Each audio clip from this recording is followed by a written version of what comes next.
So this is the belly massage video that I mentioned a while back, but in a little bit more detail. So if you are like most women, I should say, men included, but a lot of us have learned over the years that we should suck in our bellies. The only problem there is that we are sucking and constricting our vital organs, so much so that later in life we have all sorts of issues, whether it's constipation, diarrhea, bloating, gas, pain, back pain. It all starts with maybe a dysfunctional pattern of movement that builds over the years. But sometimes the solution is more simple than it seems. And one of those things that we can do, just like we rub our cats or our loved ones, is learn to give our bellies massages so that we can break up some of the adhesions, the fascial constrictions, move gas actually. We very gently can even move the organs, which is something we'll get into maybe in another video. But today, something really basic you can do with something as simple as a weight. This is just 15 pounds. Some people like less, some people like more. It really depends what feels good to you, and that's the whole point of this. It's about empowering yourself to start to notice how things feel. And for a lot of you, I know you've mentioned that feeling your stomach is so uncomfortable, so you have actually learned to sever that brain-gut connection in order to live your life, especially if you've had significant bloating or pain or even just belly distension. Part of those nerve signals are just not sending the right input anymore, or your brain is not able to receive it in the same way. So this might be uncomfortable and triggering. My approach is to go at your own pace. If you start to feel flooded with emotion or anger or anxiety or sadness, put down the weight, come back to it later, or even start without the weight. But I'm going to use the weight just to show you just the effectiveness of having pressure to push against as we engage some more of the deeper abdominal breaths and actually move the diaphragm. So let's get to it. Alrighty, so before I start with the weight, I'm going to just give you a basic rundown of the anatomy, because this zone, oftentimes people say, oh, my stomach hurts, and they hold right here. Your stomach is actually up here. Sometimes it's kind of squished flat on the surface, you know, on top of the intestine and the colon. That's why if you drink a large glass of water or something, it seems like your belly expands, and people say, oh, my stomach is expanding. Yes, it might be, but it really depends what you put in and when. But anyways, so just so you have an idea of what you're massaging and starting to learn about what your body is telling you and what might actually be giving you sensations. The small intestine is kind of like a messy, I imagine it like a ball of yarn almost, and it's kind of plopped up in the middle, surrounded by the colon. The colon is really what we're after today. We can save the small intestine for another day. But basically, your colon has a couple of parts: the ascending, the transverse, the descending, and then we get to the rectum area. And that has its own complicated valves and sphincters. But sometimes things get stuck really high up. For a lot of people, things get stuck in the area known as the cecum. It's also called the area of worms, which is interesting and noteworthy. But where I lost my train of thought. Oh yeah, so if food is getting stuck in the area where the small intestine opens up into the colon, that can lead to all sorts of issues. The area of the worms, it actually comes from because of the fact that parasites like to fester down there. So this is our gentle anti-parasite and stress relieving belly massage today. The more we can get things moving regularly, literally everything relies on a functioning colon. When your colon is dumping well, that means your liver can release all sorts of things. We can have more balanced hormones. Our skin should look much better when our colon is dumping. And just from a stress perspective, if we are reabsorbing things like cortisol and adrenaline and fermenting and putrefying matter in the colon, our moods are going to feel it, which causes us to tighten even more. So it's kind of this catch-22 that we can learn to get out of on our own. So just to start, for some people it can be really helpful just to move in a circular motion, imagining what needs to be released coming up, moving across, moving down. And as you massage, you might even notice right now parts that are tender, whether it's from trapped gas creating pressure. It could be an old bowel movement that's creating pressure. There could be a very old fascial constriction that you've just lived with for a while and all of a sudden you're feeling it for the first time. So part of this is starting to realize that it is your opportunity to start to rebuild that brain to gut connection. And there's a classic phrase, what you feel you can heal, which makes complete sense. You know, we exist mostly in our heads and we are barely aware of something unless it hurts. And then when it starts hurting, we start to disconnect even more. So back to the massage. Just seeing what you notice as you move in that circle.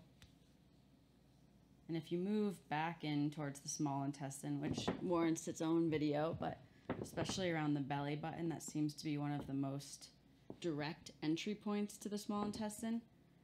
It might be really sore. For some people, it's almost excruciatingly sore. Just a data point. None of this is to add any worry to what might be going on down there, but starting to notice, okay, what could use some tending?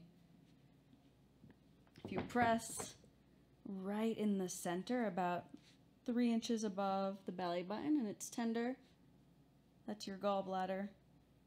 Oftentimes that's pretty sore in people, especially if we've been stressed out for most of our lives. So again, more data.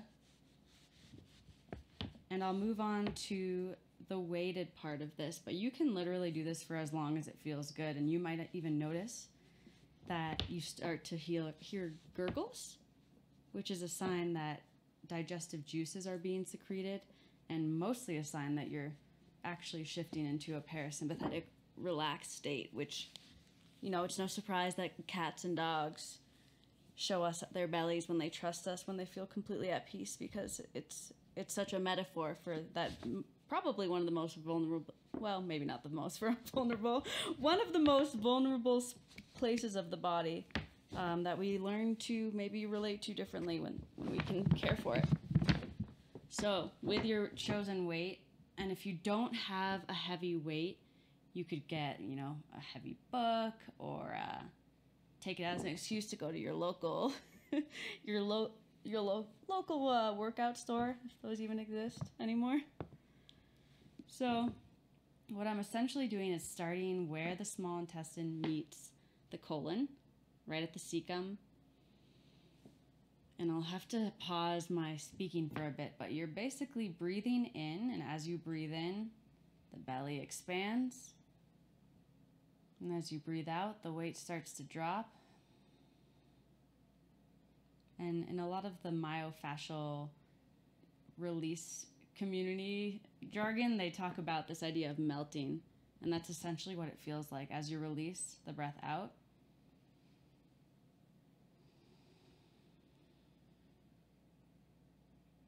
It feels like it's melting into the tissue, and the more you can extend the exhale,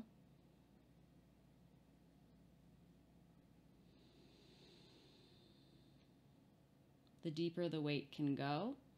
And just a gentle reminder, try your best to keep the rest of your body soft and relaxed. Imagine it like you're just melting around this weight, because we don't want to add stress or tension to the body. So you're clenching your neck. Oh my gosh. Maybe that means the weight's too heavy. Maybe that means you should just go back to, or you could just go back to no weight, just hands. And I just moved it right up under my rib cage, sitting kind of on top of the liver, the colon, the edge of the small intestine. I got a gurgle.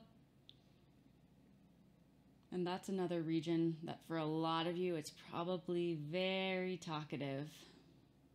I think these days most people are very focused on liver function, liver health, and they're noticing all sorts of symptoms related to what they refer to as a stagnant liver or an overburdened liver or even a non-alcoholic fatty liver.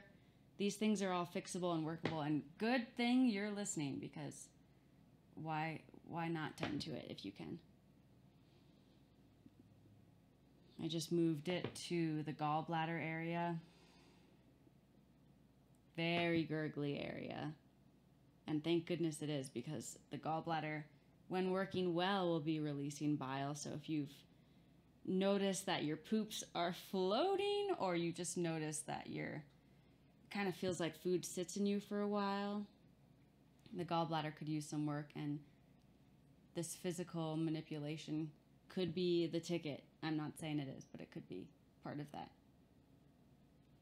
Just slowly tracing the colon, and if your ribs get in the way, you can kind of gently tuck underneath.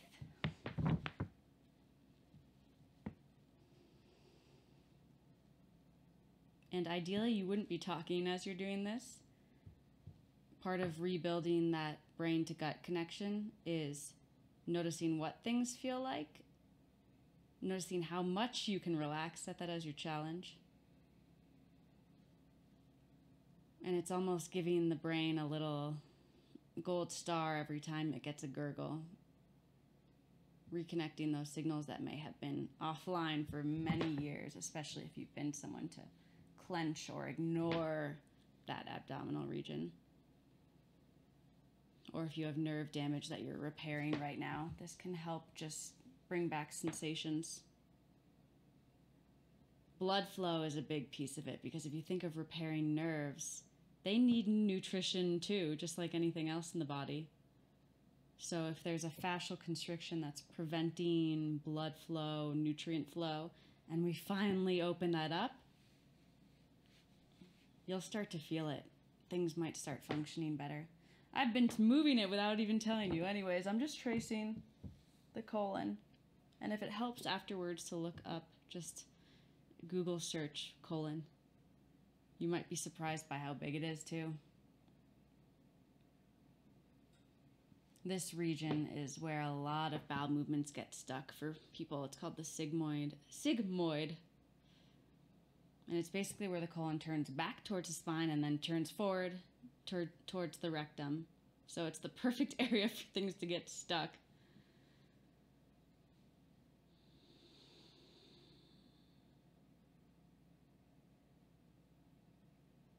And just noticing whatever comes up. A lot of people tend to do this, and maybe they feel very relaxed at first, then all of a sudden have intense rage or sadness. And that just goes to show the beauty and the power of that mind-brain-gut connection. And especially if you're, I'll just lay down, if you're rebuilding connections that have been dormant or something that you've been maybe a little bit dissociative from, it's very likely that you can start to resurface old feelings, old memories. But that's great. I see it as giving the body to finally complete the stress response. If something's been packaged away, it's better to let the body get it out, and it's a sign that you're feeling maybe more resilient now if it's finally able to come to the surface. So you can thank your colon for being one of the organs that holds a lot of stress, and thank yourself for taking the time to help it out. So that should be good for this one. I'll have to make another one on the small intestine and the belly button and starting to break up some of those tightened areas. But just see what you notice. Really, this is more about self-exploration and starting to really get to know a region of your body that no one really talks about, which is kind of funny. I think more people are starting to talk about it. And it's, becoming trendy in its own way when we talk about the microbiome and healing the gut. But we forget that healing the gut is not only diet and, probiotics and fermented drinks. It can literally be hands-on, bringing strength and integrity back to the tissues. So that's it for today. Some scrub, Jay. We've got some plank, some learning, got some videos, some slippers.